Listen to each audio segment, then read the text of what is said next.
We see these hands and finger postures all around us. In fact, if you notice, the human body automatically assumes such postures without any prompting.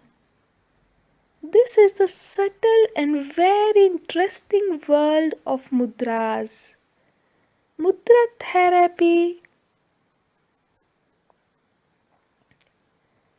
the science of healing through finger postures, was devised by Indian sages and is based on the premise that the human body being made of five basic elements: earth, water, fire, air, and sky, and the five fingers of our hand representing these five elements, and each one is related to one particular element.